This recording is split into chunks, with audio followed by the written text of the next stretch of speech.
This is Unsung History, the podcast where we discuss people and events in American history that haven't always received a lot of attention.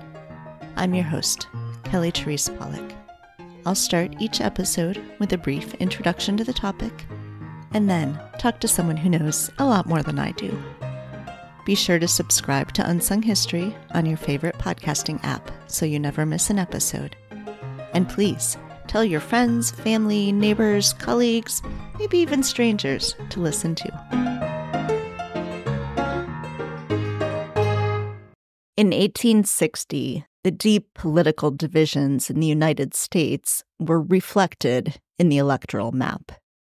Republican Abraham Lincoln of Illinois won both the popular vote and the electoral vote, but he received no votes in 10 southern states, where he didn't even appear on the ballot.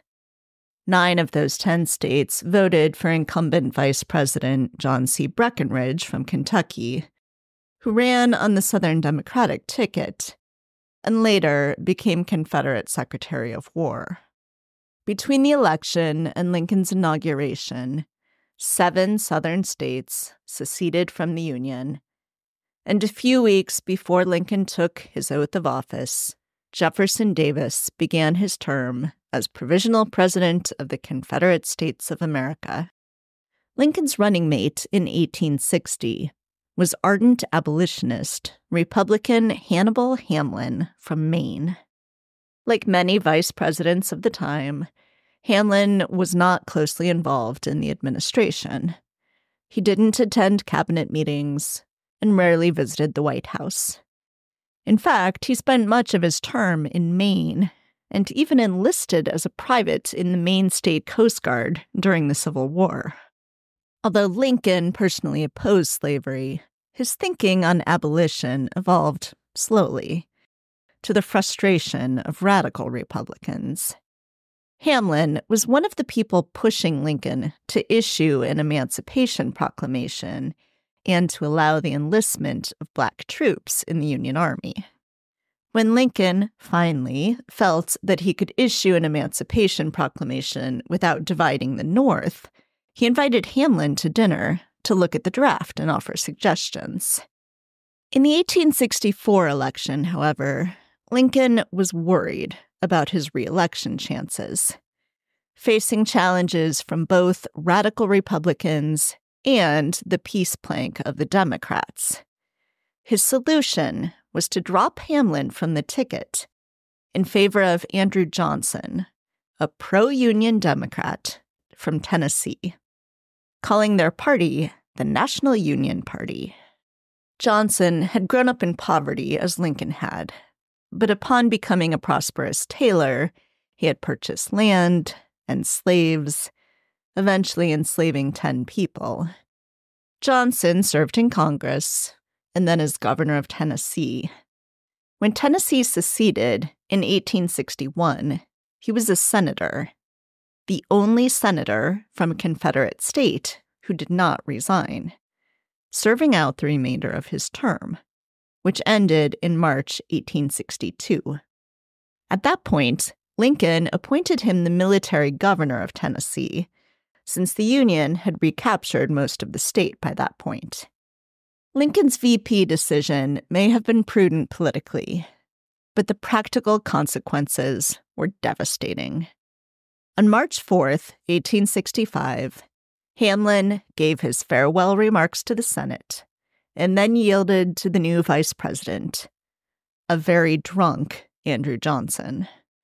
Although no verbatim transcript of the full speech exists, a Cincinnati newspaper described it as, quote, the idiotic babble of a mind besotted by a fortnight's debauch, unquote. A month later, the Civil War ended with Robert E. Lee's surrender on April 9th. 2 days after that, Lincoln gave his final public address, previewing his thoughts on Reconstruction and advocating for reconciliation and at least limited Black suffrage. Actor John Wilkes Booth, who was in the gathered crowd watching the speech at the White House, vowed, quote, That is the last speech he will ever make, unquote. Booth shot and killed Lincoln 3 days later, making Democrat Andrew Johnson the new president. In an interview a month later, Johnson declared, quote, "There is no such thing as Reconstruction. These states have not gone out of the Union. Therefore, Reconstruction is unnecessary," unquote. By the time Congress came back into session in December, most of the Confederate states had been reconstructed according to Johnson's plan, which required only that they abolish slavery in accordance with the 13th Amendment, swear loyalty to the Union, and pay off their war debt. With such lenient policies, many Southern states enacted laws called Black Codes that severely restricted the activity of the freed Black people. Johnson also issued more than 13,000 pardons to former Confederates, including Jefferson Davis. Radical Republicans in Congress were appalled by Johnson's actions, setting up a power struggle as Congress repeatedly passed progressive legislation, including the Civil Rights Act of 1866, which Johnson vetoed. Congress overrode his veto, the first time in history that the U.S. Congress ever overrode a presidential veto on a major piece of legislation, but only one of 15 times that Congress overrode a Johnson veto in the less than 4 years he was president. Congress then passed the monumental 14th Amendment, which said, among other things, quote, "No state shall make or enforce any law which shall abridge the privileges or immunities of citizens of the United States. Nor shall any state deprive any person of life, liberty, or property without due process of law, nor deny to any person within its jurisdiction the equal protection of laws," unquote. Except for Tennessee, the former Confederate states refused to ratify, leading Congress to pass the Reconstruction Act of 1867, which divided the South into military districts and required Southern states to ratify the 14th Amendment and write new state constitutions that were approved by a majority of voters in the state, including African Americans, before they could receive full recognition in Congress. Johnson, not surprisingly, vetoed the act, which Congress once again overrode. In March 1868, the U.S. House impeached Johnson after he attempted to fire the Secretary of War. Johnson was acquitted by 1 vote in the Senate, but by that point it was clear that neither party wanted him as their nominee. Ulysses S. Grant, the commanding general of the Union Army, succeeded him.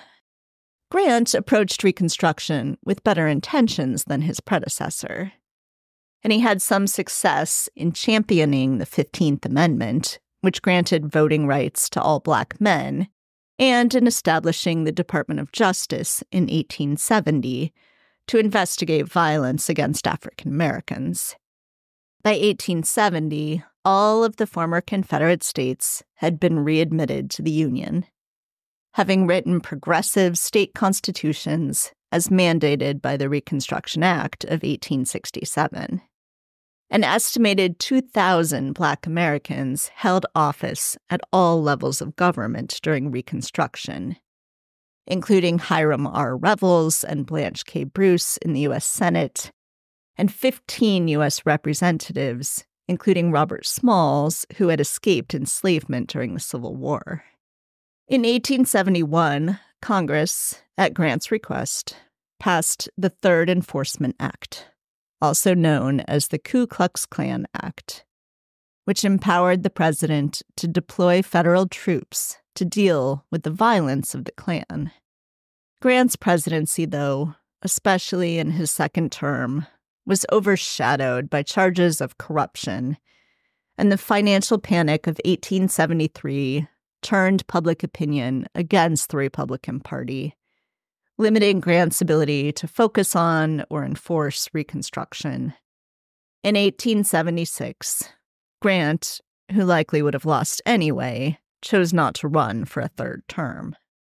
In the fiercely contested and sometimes violent 1876 presidential election, Congress eventually appointed a committee to decide the election, with the lone independent voter on the commission siding with the Republicans to select Republican Rutherford B. Hayes, possibly after a secret negotiation for Democratic support in exchange for Hayes agreeing to remove federal troops from the South. Whether or not such a secret agreement was made, Hayes did withdraw the troops, formally ending the Reconstruction era and removing support for Black civil rights and Black safety.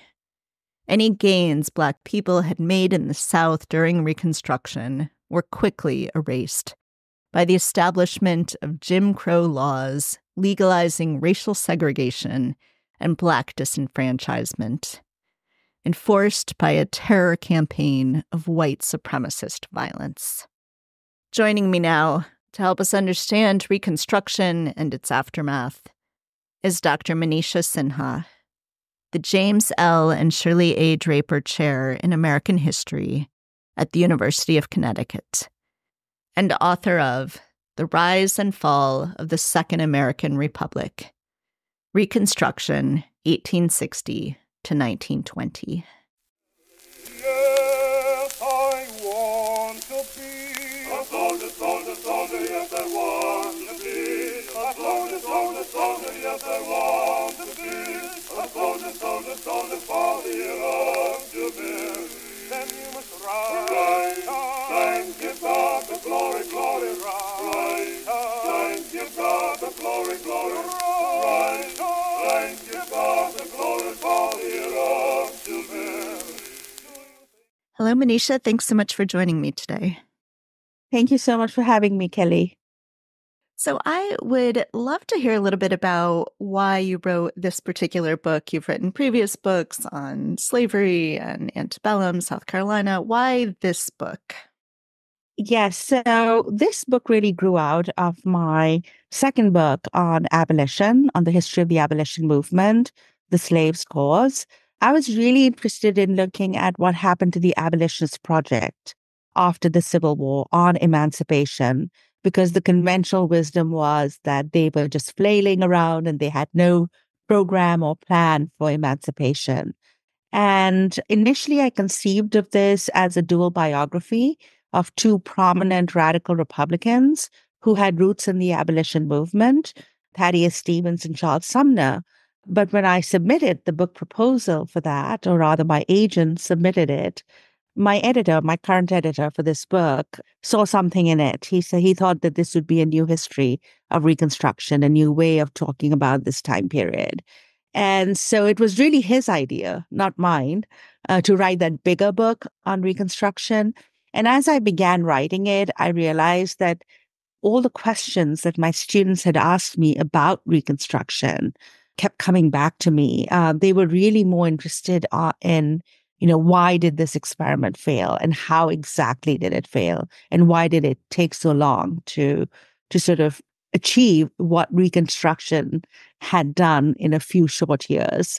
So I ended up writing a big book on Reconstruction. I hadn't planned on doing that, but I see it as really stemming from my interests in the politics of slavery, then the abolition movement, to really look at emancipation and its aftermath.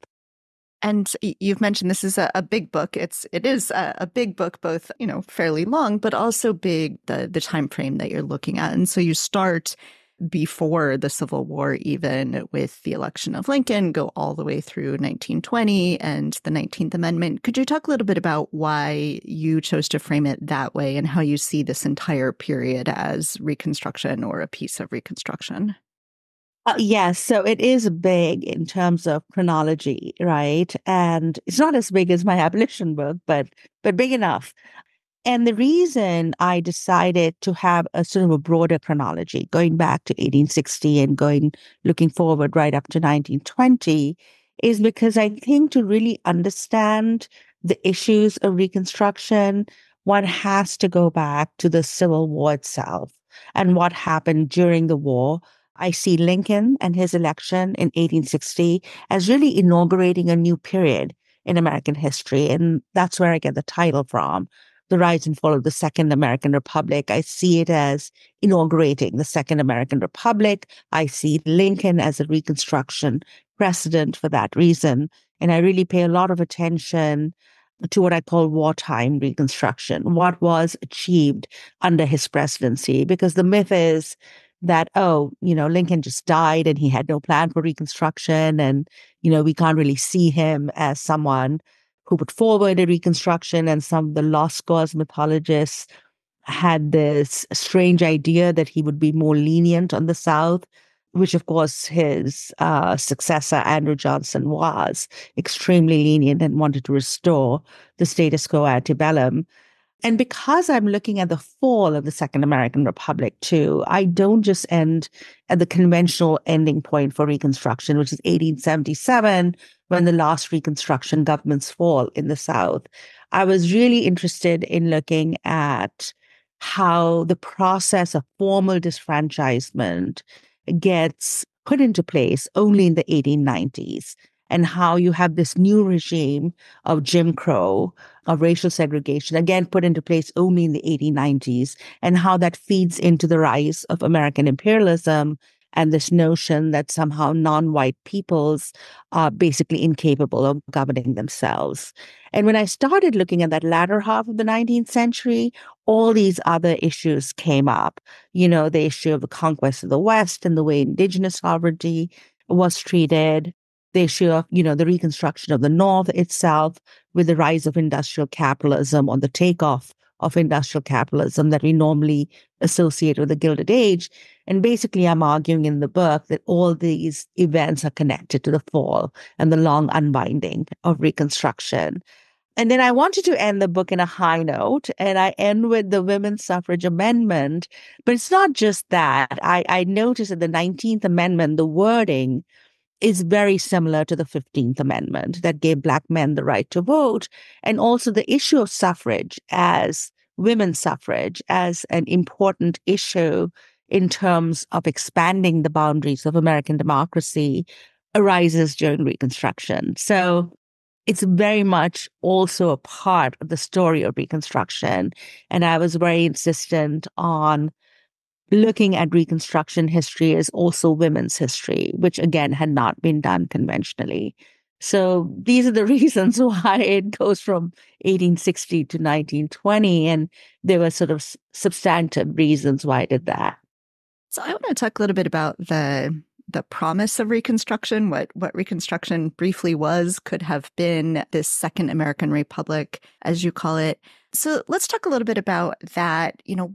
What was the goal of the Reconstruction in the way that Lincoln originally sort of was thinking about it before he was killed, the way that Andrew Johnson, as we'll talk about, did not live up to, and what could have been if Reconstruction had been successful?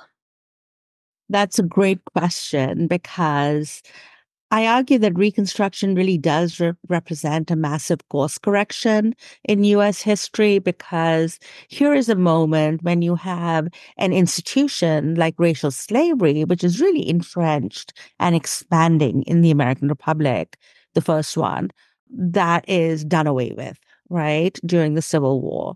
And also the idea that you can have citizenship for people regardless of race or previous condition of servitude. These were very important ideas in terms of really reimagining American democracy. And I see them as coming up during the war itself, when enslaved people immediately vote with their feet, as they had done before the war, and make to Union lines. And, whether the Lincoln administration was saying this, or the Union Army, or Congress, they made this into a war about slavery. And soon the rest of the country followed, including the federal government. And it made sense, of course, because the Republican Party at that time was the party of anti-slavery and relative racial liberalism compared to the Democratic Party. So I really wanted to show that even during the war itself, where you do have experiments in land redistribution, even, really radical ideas are coming up, mainly amongst freed people and their abolitionist allies, but sometimes even being implemented by the Union Army. And before Lincoln dies, we have two important initial steps in the foundation of the Second American Republic.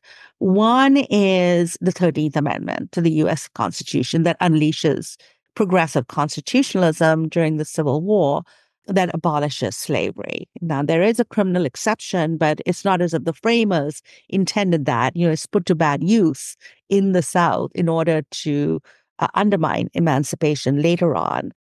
And the second is the formation of the Freedmen's Bureau. So this is the first time that you have a federal government agency overseeing the transition from slavery to freedom and also rendering assistance, not just to freed people, but also to Southern white refugees. People forget that. But this idea that the government is responsible for the welfare of its citizens, and you have this government agency, it's what we would associate today with modern liberalism or social democracy, with the government intervening to protect the rights of the most vulnerable, right? So these are important principles that are established by Lincoln. Of course, you have Andrew Johnson, who's often seen as a Reconstruction president. His plans are called presidential Reconstruction. And I'm like, no, he had no plan for Reconstruction. He wanted to go back to the antebellum status quo. And I call him a restorationist, which is what Thaddeus Stevens called him, that his policies lay outside the process of Reconstruction. But the achievements of Reconstruction that you hinted at was, in fact, the remaking of the U.S. Constitution. Even more than the 13th Amendment is the 14th Amendment, which, as you know, has been very much part of our conversation today because so many of our modern rights stem from its equal protection clause. We have extended that, and the people who wrote those amendments, wrote that constitutional amendment, people like Bingham and others, you could read the Congressional Globe, which is a record of all the proceedings in Congress at that time. They're saying, we want to make a broad egalitarian statement. We can't visualize what rights will be protected under this clause. So let's use the broadest language possible. And he's the one who came up with the notion also of Bill of Rights, to call the first 8 amendments to the U.S. Constitution. He said, let's nationalize them. So the idea of national birthright citizenship, which many conservatives today find objectionable, comes from the 14th Amendment. Some of our modern rights come from of course, one of them, right to privacy, has recently been overturned. But the idea was to establish this kind of broad language. Many of the issues that we deal with today, in terms of the debt ceiling, for instance, it's actually unconstitutional, according to the 14th Amendment, to hold the country hostage because the national debt, should be respected, according to one of his clauses. The disqualification for attempting an insurrection against the United States government after having sworn an oath of office, federal office, to uphold the U.S. Constitution. That disqualification can be done away with only by an act of Congress, and that also 2/3 of the Congress. So it's an ironclad disqualification that actually visualize maybe even future threats to the American Republic. So the 14th Amendment in particular, I think, is a huge achievement. And this tragedy, of course, is that it was never implemented properly. And there's also a clause that says that if you disfranchise male citizens, it introduced, unfortunately, the word male into the U.S. Constitution, you'd suffer loss of representation in Congress. Now, the Southern states never, suffered that loss throughout the Jim Crow period, throughout the period where they blatantly disfranchised Black men, either through legal and political mechanisms or through sheer domestic terrorism. And so I think that's really a sleeping giant in our Constitution. And that if we just implemented it, people keep saying, let's do away with this Constitution or let's amend it. I said, let's just implement what's there. We'd be fine. Of course, you have the first federal civil rights laws that were passed during Reconstruction, the Civil Rights Law of 1866, under which cases are still fought today in federal courts. Also, the Civil Rights Act of 1875, which a very reactionary Supreme Court declared unconstitutional, but which would have prevented the rise of Jim Crow and racial segregation. This was Charles Sumner's idea of preventing any racial discrimination in any public space. So if you think about it, those are amazing achievements of Reconstruction. There's a lot of criticism of Reconstruction that was not radical enough. It was just political and civil rights. There was no, redistribution of land, etc. But, coming from a third world country, I can tell you that owning a marginal piece of land is not particularly politically empowering in our modern world. That what we need to have access to economic resources, but also the political power and civil rights to actually have that kind of access. So who knows, if Reconstruction had been successful, we would have had a very different country. We would not have what is commonly known as the nadir in American democracy, which is a period of, convict lease system, of, racial terror, lynchings. And this kind of what I call thermidor, this kind of reaction spread all through the country. So there's nativism, there are the Chinese Exclusion Acts, there's a violent suppression of labor unions and strikes.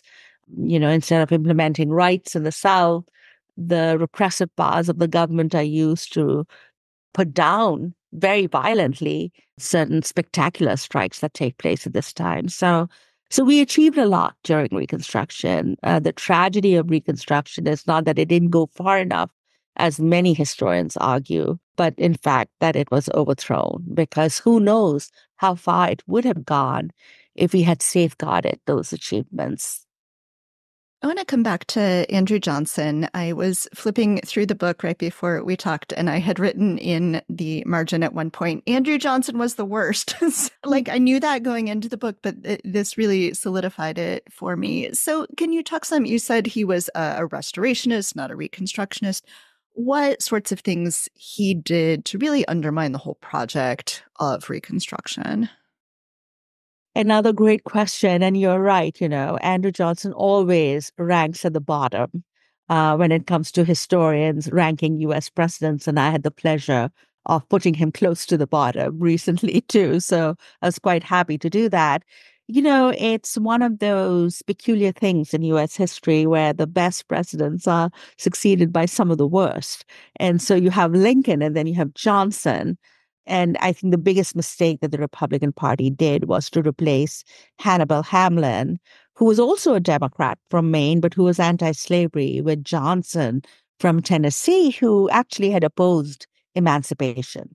Even though he stayed with the Union when his state seceded, he actually had opposed emancipation. So that's how bad he was. He's always seen as a poor white, but in fact, he had owned enslaved people, and he definitely, as one can see during Reconstruction, his policies were very much sympathetic to ex-Confederates and the slaveholding elite that he allegedly did not.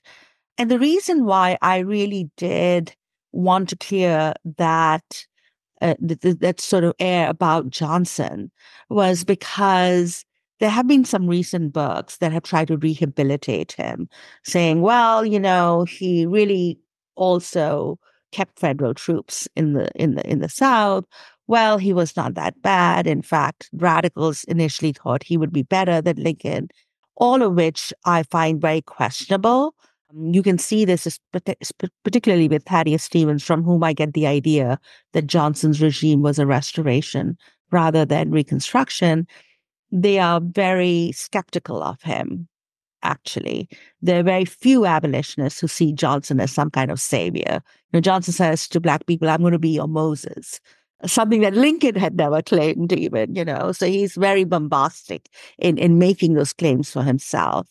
So there have been recent books that have tried to absolve Johnson, and even said that many of the contemporary records of his acute racism was written later and was not contemporary. So I wanted to set the record straight without getting into sort of historiographical wars with other historians. But I just wanted to make sure that people understood what a tragedy it was that Lincoln was assassinated in every sense of the way. And I quote an enslaved person saying that.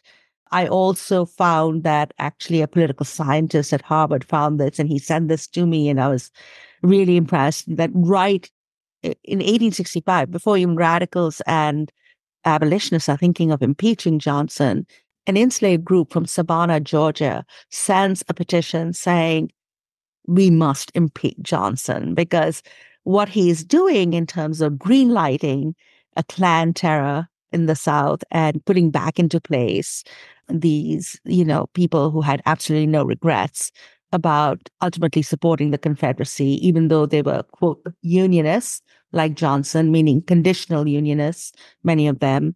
Unlike Johnson, in fact, most of them went with their states. So, and then you had the Black Codes in the South, which were a kind of a reprise of the slave codes without being called the slave codes. So putting Black people to as close a stage to slavery as possible.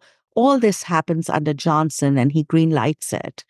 And he thinks he can get away with making outrageous claims that, the radicals and the abolitionists are the true traitors to the United States and not people who actually took up arms against the United States. So he does a lot of really bad things. And I really feel that, if it was Hamlin or if Lincoln had lived, then maybe Reconstruction could have been implemented without that massive opposition in the South. Because what Johnson does is he gives fresh wind to all these former Confederates in their sails, saying it's okay to be obdurate and to refuse to accept the results of the war and to continue to oppose Black citizenship. So I think him, just even though he's there not for very long, he is voted out, of course. In 1868, no one wants him, neither the Democratic Party nor the Republican Party. And Ulysses Grant is elected president, and Reconstruction proceeds unchecked. But I think he does play a role in really fanning Southern resistance and opposition to Reconstruction. And in that sense, he kind of ultimately wins because in the 1870s, he is reelected to Congress from Tennessee. And all those same guys are back in power. Congress passed an amnesty law, which pardons all ex-Confederates in one fell swoop. And, Democratic Party takes back the U.S. House of Representatives in 1874. And then you have the quick fall of Reconstruction. So, he really is a bad actor in the sense that his obduracy, he is the president who I think vetoes the most number of bills. There hadn't been that many vetoes until he was then. His veto is also overturned by 2/3 of Congress each time. But he just fans that Southern resistance. They do not accept the results of the war and they decide to fight tooth and nail. And that, I think, there's the tragedy of American history, that he was ever that close to the presidency or that he became president and did that. Yeah, and as you've just alluded to, Reconstruction, of course, doesn't just fail. It is violently overthrown. Could you talk some about the violence? Even, I think a lot of us probably know something about the KKK or something, but just reading the sheer terror of what that moment must have been like it's not at all surprising, of course, that Black people who could leave the South did leave the South, that they just decided it wasn't worth trying to go and vote. Could you talk some about that, what that moment was like and how it was not then put down by the federal government as should have been? Yes. I mean, I am a historian of the Civil War and Reconstruction, so I'm familiar with the violence. I'm familiar with the sources that document that violence. And even for me, when I was writing the book, the sheer scale and barbarism of that violence was eye-opening. And now there are several good books on just this issue. And earlier on, there were good books too by Alan Trelease and George Rabel, all that I have read. But just wading through that document of blood, literally, was, it's like when you read about the Holocaust or something, and you wonder how depraved can people be that you would perpetrate that kind of violence. Because I didn't mince my words. I reproduced some of the horrific things that many of these racist terror groups did in the South. And many of them were, of course, claiming to be part of, the chivalry of the South and evoking Southern honor and heritage. And I thought of Robert Elliott, who was a Black congressman from South Carolina, saying, "Pray, who's the barbarian here?" in just looking at these instances of violence. So what happens, of course, during Reconstruction is that this kind of low intensity guerrilla warfare against Black people, but also white Republicans and political opponents, Northern teachers, missionaries, federal government agents, Union Army soldiers, it just continues throughout Reconstruction, with the founding, of course, of the Ku Klux Klan in 1866. So that's right away. But under Grant, under the Enforcement Acts, which was recently evoked again during January 6th, the federal government could actually use those mechanisms to put down insurrection. One of them was actually called the Ku Klux Klan Act because it was specifically targeting the Ku Klux Klan. It's not a lot of these people, not all of them are prosecuted. And there were so many cases in the South. The Department of Justice is formed for the first time. You have an attorney general, who is prosecuting these things, agents of the federal government, district attorneys and others in the South, trying to just establish the rule of law in the South, basically. And what one sees is that if the federal government had the will and the intention to do this, they could do it. And they do manage to stamp out Klan activity, even though they don't manage to prosecute everyone, and people get away, and there are thousands of cases, and some are prosecuted and some are not. But you could stamp out the Klan as an organized terror group in certain areas in the South, like upcountry South Carolina. And so you see that achievement. But then by Grant's second term, the Klan is gone. The first Klan is gone. The second Klan comes much later, in the early 20th century. You have the rise of all these other terror groups. The White League in Louisiana, the Red Shirts in South Carolina, a bit like the brown shirts and the black shirts of fascism. They just go around the countryside spreading terror, preventing Black people from voting. So you do have instances of counties where there are thousands and thousands of Black men eligible to vote. But in the mid-1870s, it's just like one or two of them are voting.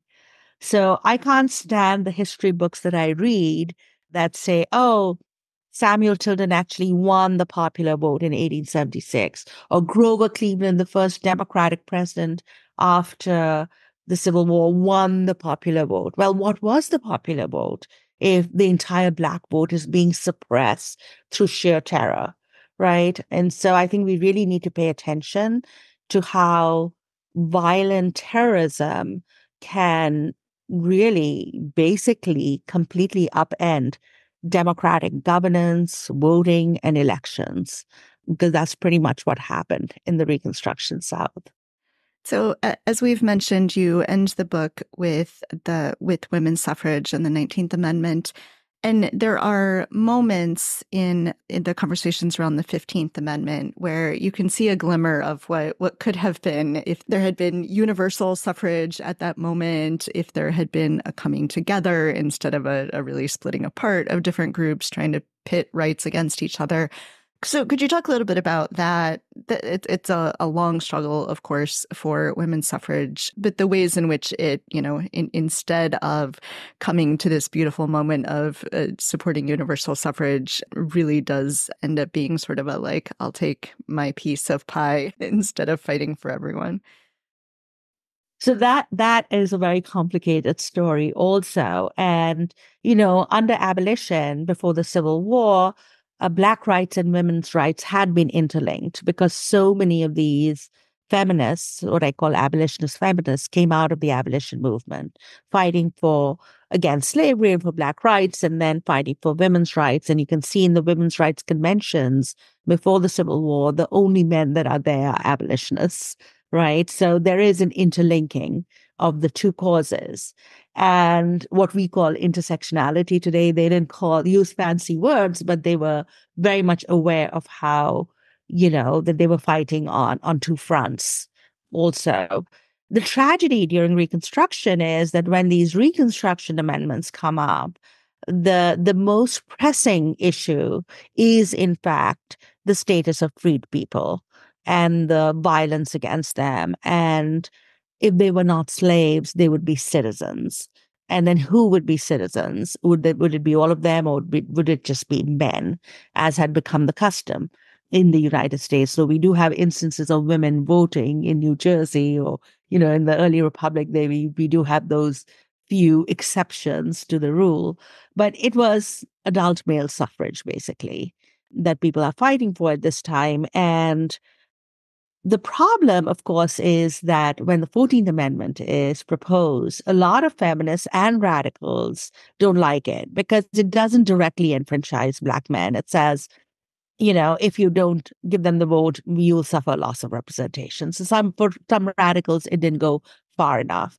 Women don't like it. Elizabeth Cady Stanton famously said, you introduce the word male into the U.S. Constitution for the first time. Now it'll take a long time to get rid of it. The problem really arises with the 15th Amendment and some of the choices that Stanton and Anthony made. And they didn't have long roots in the abolition movement, like another group of suffragists like Lucy Stone and most of the Black women suffragists like Frances Ellen Watkins Harper. They all came up through the abolition movement. And Stanton and Anthony decide to oppose the 15th Amendment, giving Black men the right to vote because it doesn't include women. And many Democrats use this as an opportunity to defeat Black male suffrage. They said, let's just tack on women and that'll never pass Congress, and then we'll be fine. And the radicals realized that. So even those radicals who supported women's rights, like Charles Sumner, abolitionists like Garrison, Wendell Phillips, and Frederick Douglass, say, okay, let's just go for Black men's right to vote, and then we'll go for the 16th Amendment that'll give women the right to vote. Unfortunately, both Stanton and Anthony made a horrible strategic decision to ally themselves with racist Democrats. And that leads to a split in the suffrage movement and the emergence of two separate suffrage associations. And that is a real setback for the women's movement because it's small enough, and then now you're split into two different organizations, and they don't really come back together until 1890 on the eve of Lucy Stone's death, and that's one of her last wishes, that they come back together. And that's when the momentum really picks up again and they get the right to vote. But that concession to racism, I think, is, again, one of those tragedies in the history of modern American feminism, because it kind of dogs them with the fall of Reconstruction. They keep making these compromises with Southern white women, excluding Black women, not wanting to talk about racial terror, lynching, or segregation. These are not, quote, women's rights issues. They're seen as, quote, Black issues. But for Black women, they are very important issues, along with the right to vote. So, I mean, that is the tragedy, I think, of American feminism, that it's split during Reconstruction over the issue of race. And the tragedy, of course, is that Stanton is the foremost feminist philosopher in the United States after Margaret Fuller, in my opinion. And she gives in to elitism. She's like, I'm an educated daughter of the Republic. I don't have the right to vote, and all these enslaved people and immigrant men are getting the right to vote before me. And there's a sliver of elitism in her ideas there. With Anthony, and all Black feminists always vowed that Anthony never showed any personal racism towards them, and in fact stood up for them. But she makes a lot of these strategic concessions, expedient ones, which comes to dog the women's movement when people are less sympathetic to Black rights, because they're all fighting in the shadow of the defeat of Black rights and Reconstruction. So to me, that's one of the tragedies of the suffrage movement. So even when we get the 19th Amendment, and even though Black women in the South tried to vote once the 19th Amendment is passed, of course, they're not allowed to. They don't get the right to vote right until 1965, the Voting Rights Act. So those splits, and pitting people and groups against one another is, I think, the tragedy of feminism, and that they couldn't build that big tent, feminism. And it's something that I think has dogged the feminist movement a little bit until our times, even though we've tried, of course, to build bridges or to continue to do that. In fact, my next book project is going to be a history of feminism. So hopefully I can talk about all this in greater depth. Well, there is so much more in this book that we're not going to get a chance to talk about. I really want to encourage listeners specifically of this podcast to read it, because there are so many things that we've talked about on the podcast in little bits that are now, you can see them in the full context. And I think so, I've done an episode on Susie King Taylor and Lydia Mariah Child, and these, they show up in this book, but in the context of what's going on for Reconstruction. So can you tell listeners how to get a copy? Yes, you can go to your favorite independent bookstore, which I really encourage, or you could go to the Norton website and purchase a copy of the book. And if you're really out of options, I'd say go to Amazon, because I realize that there's some people who may not live close enough to a bookstore or may not be able to purchase it from Norton. And there are many sites where the book is being sold. It is in hardcover right now, but it is also in Kindle, and an audiobook is coming out, and you can even pre-order the audiobook, and a paperback is coming out too. They already are rush printing the paperback. So I imagine the hardcovers have sold not too badly, but I would encourage your readers to get it. And if they like it, leave a positive review for me in Amazon, because I have a lot of people who tend to try to bring down those rates for all kinds of reasons. But yeah, I would encourage your readers to get a copy of the book. I'm not just saying this because I've written the book, but I think some of the issues in it are really timely. And some people have told me, did you write this book anticipating all this? I said, I wish I was clairvoyant and I could have anticipated everything when I started this big book project 10 years ago. But really, we are at a crossroads again in the history of American democracy. And what I don't want to write about is the fall of the Third American Republic. Was there anything else you wanted to make sure we talk about? Just that the book looks not only at the long afterlives of slavery and emancipation in the U.S., but also at the long afterlives of American empire, because this is the time when I see the wars against native nations in the West as not a continuation of the Civil War, which many historians have recently propounded, but I see them as the inauguration of a kind of a colonial mindset and like colonial warfare. The extreme brutality, the massacres against women and children, something that did not happen in the Civil War on a wide scale, because the Union Army was very following Lincoln's Code of War, which is really the germs of our modern international laws of warfare. The Confederate Army did violate everything by impunity, but when it came to Indian nations, the U.S. Army was not restrained by any of these codes. And that's why I see them as colonial warfare. And then you can see this like moving into the 1898 Spanish-Cuban American War, when the United States colonizes Philippines, annexes Hawaii, gets the right to intervene in Cuban affairs whenever it wants to, and then is able to justify a lot of interventions for strategic and economic reasons. And in that sense, the United States is really following the European example of imperialism. This is the heyday of European imperialism, the scramble for Africa. And unfortunately, with the fall of Reconstruction, that comes to be the norm in the US. So even in terms of understanding where we are in terms of a kind of an imperial mindset towards other peoples in the world, which begins, I think, with Indian warfare in the West and the downfall of Reconstruction, I think the book might be helpful. Manisha, thank you so much for speaking with me. I learned so much from this book, and it's just been so great to talk with you. Great. Thanks for having me, Kelly.